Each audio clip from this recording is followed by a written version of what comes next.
चोर हो इसलिए तुम भागे। तुम जानते नहीं हो कि तुम्हारी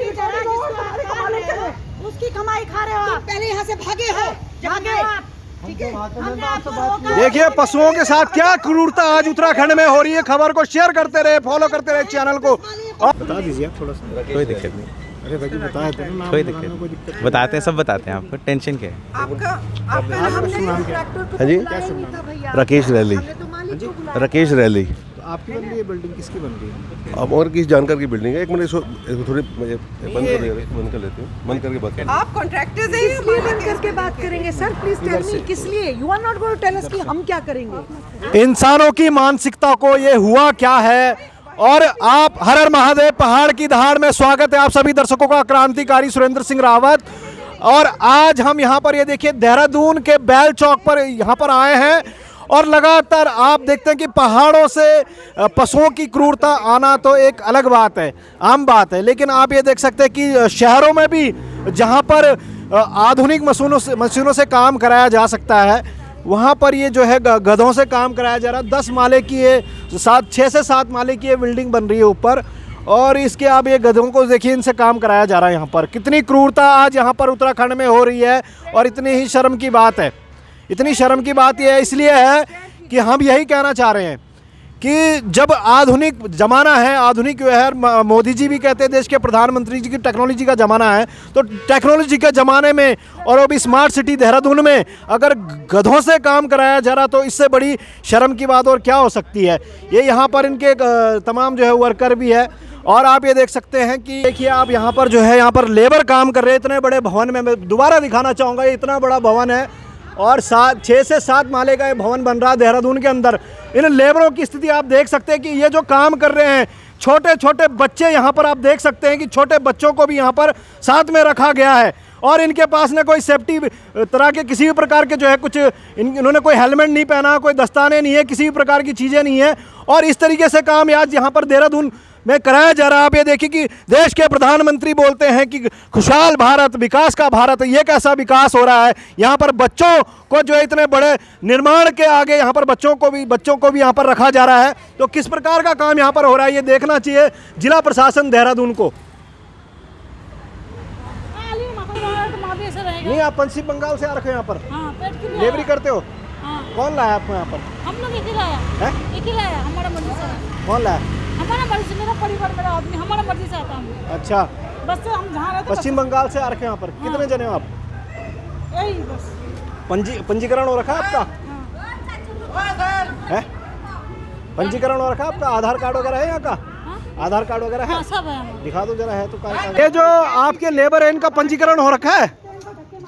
कहाँ पर हो रखा पंजीकरण? करा रखा पंजीकरण सब जगह? सब कितने लेबर आपके काम कर रहे हैं? आप ठेकेदार हो यहाँ पर? ना, ये तो चौक से आ रखी है।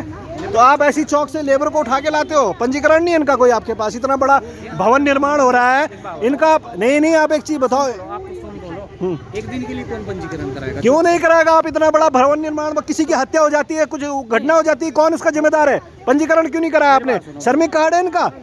कहाँ है, दिखाओ। बात तो सुन लो एक बार भैया, कोई भी बंदा अगर एक दिन के लिए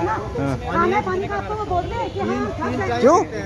दोबारा मैं कहना चाहता हूं कि इतना भवन का निर्माण हो रहा है और जहां पर आधुनिक मशीनों से काम कराया जाना चाहिए, वहां पर इस तरीके से जो है जानवरों से काम कराया जा रहा है, वो भी जो है बेबस लाचार जानवरों से। और आप ये देखिए कि सबसे बड़ी और भी यहाँ पे अनियमितताएं हमको दिख रही है। आप सामने लेबर, मैं चाहूँगा एक बार लेबरों को भी दिखाएं। उनके पास ना कोई सेफ्टी किस प्रकार के किसी भी प्रकार की कोई मशीनें हैं, कोई इस तरह से उनके कोई हेलमेट नहीं, कोई दस्ताने नहीं, कोई इस तरह की इतनी बड़ी बिल्डिंग यहाँ पर बनाई जा रही है।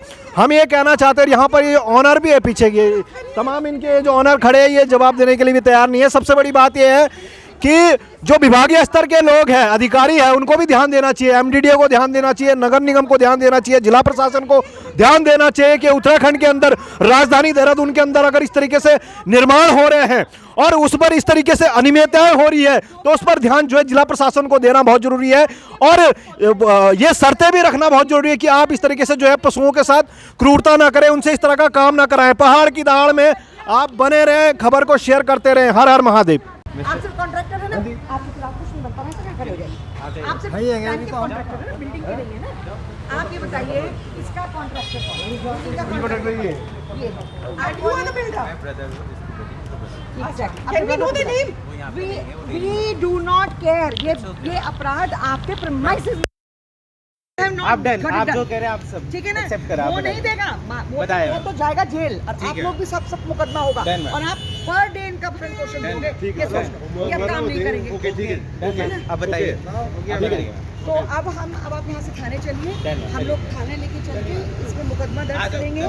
मैम पहाड़ की दहाड़ में स्वागत है आपका। और आप लगातार हम देखते हैं कि आप लोग पशुओं के लिए लगातार जो है कार्य करते रहते हैं, उनको बचाने के लिए लगातार आपकी मुहिम जारी रहती है। मैं चाहता हूँ एक बार आप भी अपना नाम जो है हमारे दर्शकों को जरूर बताएं और किस तरीके से आप यहाँ पर काम कर रहे हो। नाम तो इम्पोर्टेंट नहीं है, जो हम लोग कर रहे हैं वो इम्पोर्टेंट है। वैसे मेरा नाम पूजा पोखंडी है, मैं पशु क्रूरता निवारण समिति की उपाध्यक्ष हूँ। Keep shooting.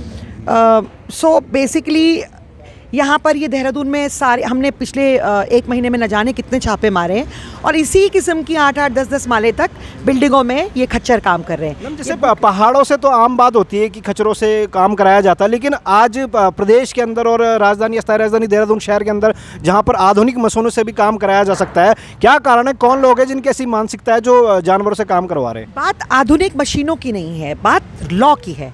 ये जानवर रैंप पे चल सकते हैं, ये सीढ़ियों में नहीं चल सकते। सीढ़ियाँ सिकरी होती हैं, काम करते करते इनके कई बार पाँव टूट जाते हैं, घायल हो जाते हैं। उसके बाद यही बिल्डर्स यही इनको जो इनके ठेकेदार होते हैं ले जाके रिस्पना नदी में फेंक देते हैं, जिससे कि वो घायल अवस्था में होते हैं, चल नहीं पाते, वहाँ पर वो तिल के मरते हैं। सो ये इसी बिल्डिंग की बात नहीं है, ये पूरे देहरादून में हो रहा है। सारे लोग अपनी बिल्डिंग्स आपने यहाँ पर आप यहाँ पर आए, आपने यहाँ पर क्या क्या अनियमितताएं देखी? एक तो यहाँ पर जो है इनके बारे में थोड़ा बताइए। सारी अनियमितताएं हैं। इनको पहली बात तो 5वें मंजिल तक आप ले जा ही नहीं सकते, इन पे ओवरलोडिंग होती है, इनको टाइट से बांधा जाता है। ये अगर आप यहाँ दिखा सकती हैं, ये इनके यहाँ पर पूरे घाव होंगे, ये देखिए कितना टाइट है, इसको हाथ डाल के देखिए आप, इसमें हमारा हाथ नहीं जा रहा है, इस जानवर के यहाँ ये फट जाता है ना। यहाँ पर जैसे जो वर्कर भी काम कर रहे हैं, इनके पास भी कोई सेफ्टी वगैरह कुछ तमाम इस तरह की कोई चीजें वर्कर्स का डिपार्टमेंट हमारा नहीं है। एक चीज देखिए, क्या इस तरीके से अनुमति होती है इतनी बड़ी? मुझे ये इसका नहीं पता है, ये तो आप लोगों को ये एक डिफरेंट विषय है। मैं यहाँ पर जानवरों के लिए आई हूँ।